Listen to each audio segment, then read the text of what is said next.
Uttara Mimamsa Sutra, Sariraka Sutra, Sariraka Mimamsa Sutra, Bhikshu Sutra. Con este y otros nombres es conocido uno de los textos filosóficos pertenecientes a la tradición hinduista más importantes, el Brahma Sutra. Es decir, el hilo de Brahma, que básicamente nos está queriendo decir los aforismos sobre Brahma. ¿Y qué es Brahma?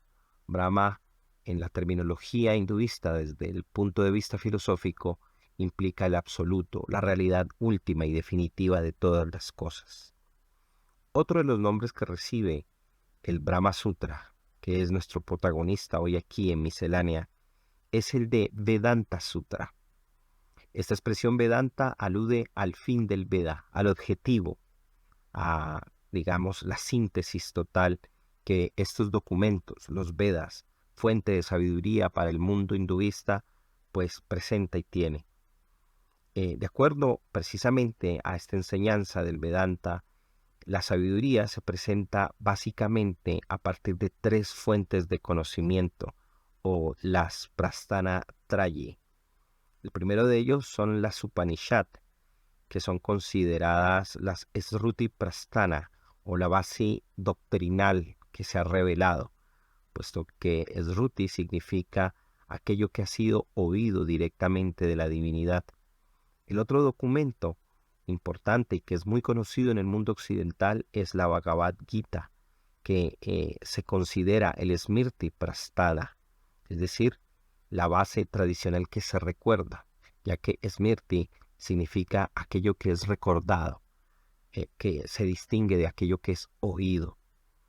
Y por último, y no menos importante, está los Brahma Sutras, que en este caso los dos sutras son considerados como Jnana Prasthana, es decir, la base filosófica de la escuela Jnana o de la lógica.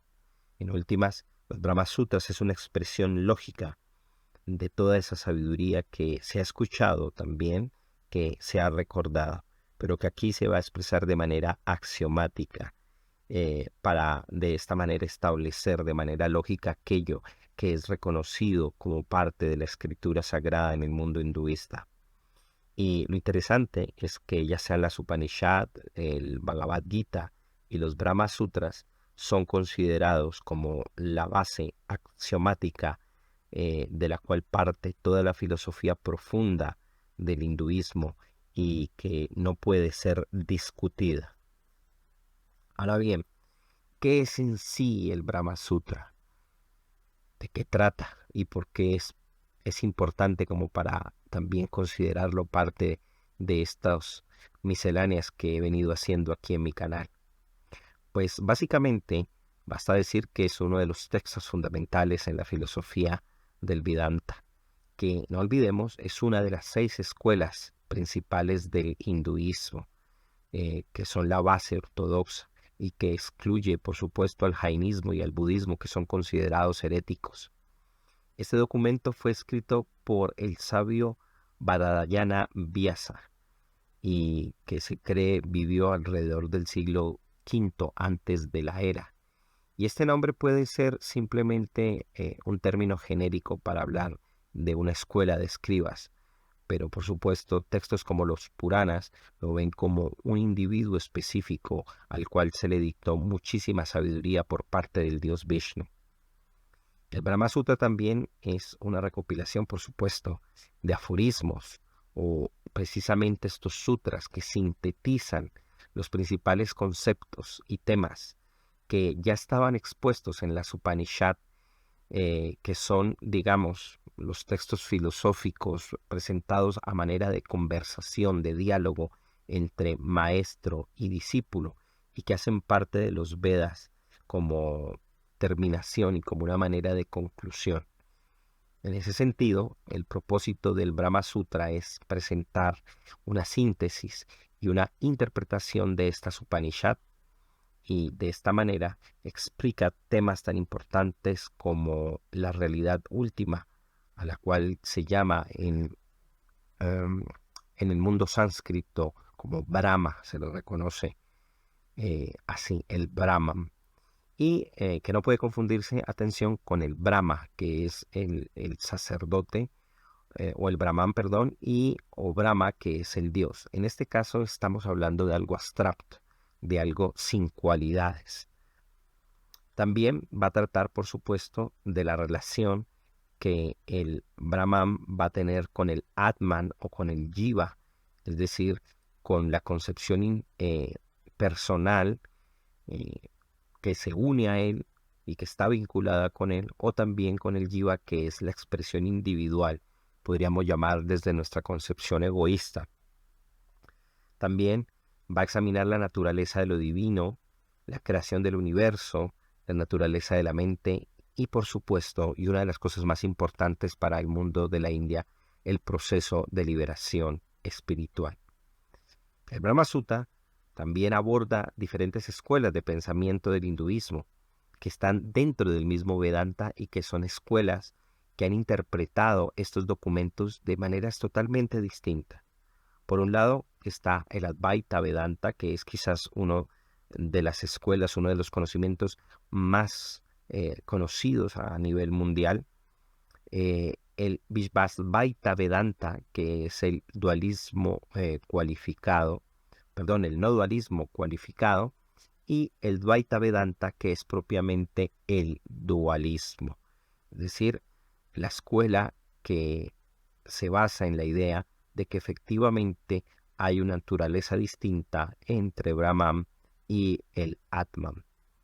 Como sea, estas escuelas de interpretación pues tienen diferentes posiciones sobre la naturaleza de la realidad y la relación que hay entre el Brahman y el individuo. El estudio y la comprensión del Brahma Sutta son concebidos y, digamos, sobre todo 1, 2, 3, 4, 5.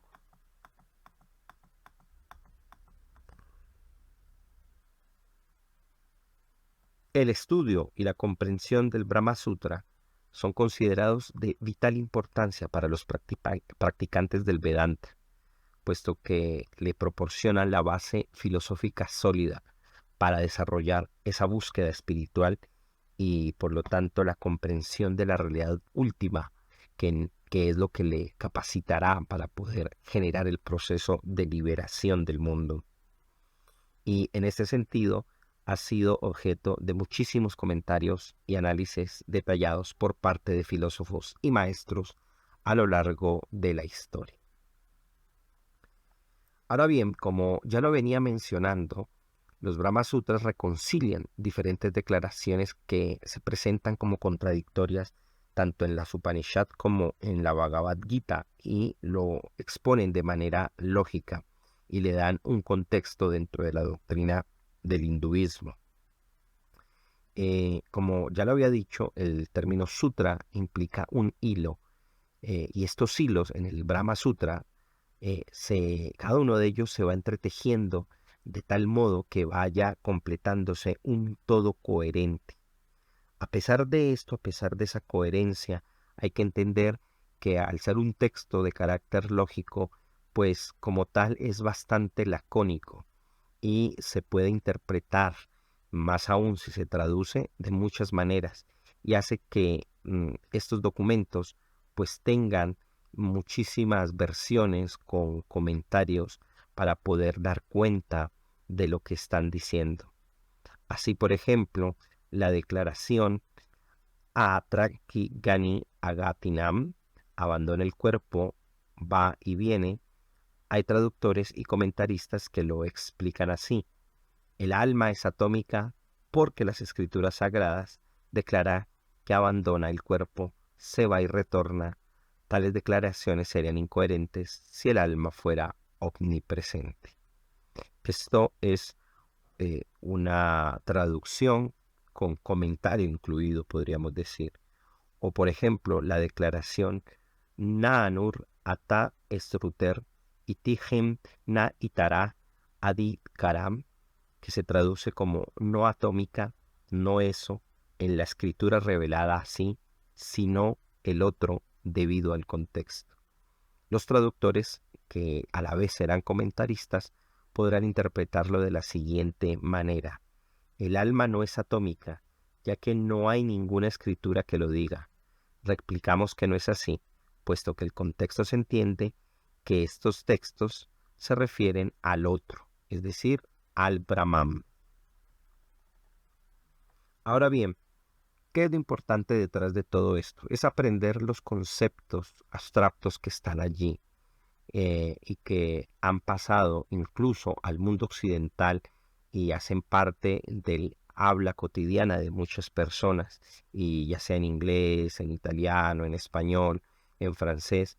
Estas palabras hacen parte del acervo cultural de todos, y por eso es importante reconocer el trabajo que hicieron estos traductores, que hicieron aquellos que compusieron estos libros, y cómo nosotros somos permeados por este tipo de palabras, por más lejanas que nos parezcan a nuestras concepciones. Veamos, por ejemplo, los conceptos que están detrás de todo esto. Por supuesto, el que ya mencionamos, Brahman, que es la realidad última y suprema, al cual, según el Vedanta, no es tanto que busque el proceso de adoración, pero que en últimas se le reconoce como aquello que es omnipresente, infinito, omnisciente y que trasciende cualquier limitación del mundo fenoménico. Por otro lado también está el Atman, que básicamente es lo que nosotros entenderíamos como el alma individual, eso sí, entre comillas, y que se identifica con el Brahman porque pertenece precisamente a su misma condición y naturaleza esencial. También estaría uno de los conceptos más famosos y que hasta el día de hoy todavía hace parte de nuestra mentalidad, y es el de Maya, que aludiría por supuesto a la ilusión, a la apariencia, aquella forma de cobertura de la percepción de la última realidad, que no nos deja ver cómo es esa realidad exactamente y que nos presenta un mundo de ilusión, un fenómeno para distraernos de la verdadera visión de lo absoluto.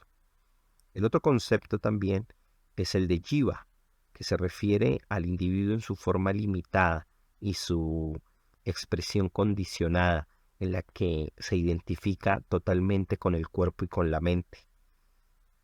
El Sruti también es otro de los conceptos que están allí, y es una expresión para hablar de los textos sagrados, en especial de los Vedas y las Upanishad.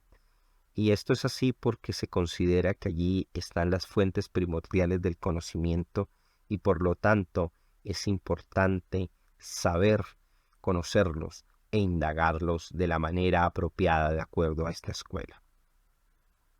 ¿Qué enseña como tal el Brahma Sutra con estos conceptos abstractos? Esto es bien interesante porque todos estos conceptos no simplemente se definen, sino que se dinamizan a través de una serie de enseñanzas. Por un lado, pues nos va a hablar de la existencia del Brahman, es decir, la realidad última existe, la realidad última es la causa y el sustento de todo el universo.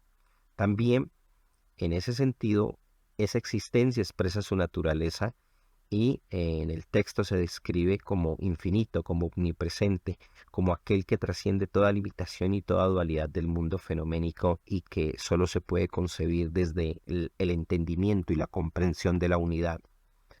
También vamos a ver en ese sentido la relación que el Brahman tiene con el Atman, y por supuesto cómo éste es idéntico al primero de manera natural y esencial, y que la realización del mundo, la liberación, está en comprender y experimentar precisamente esa ilusión.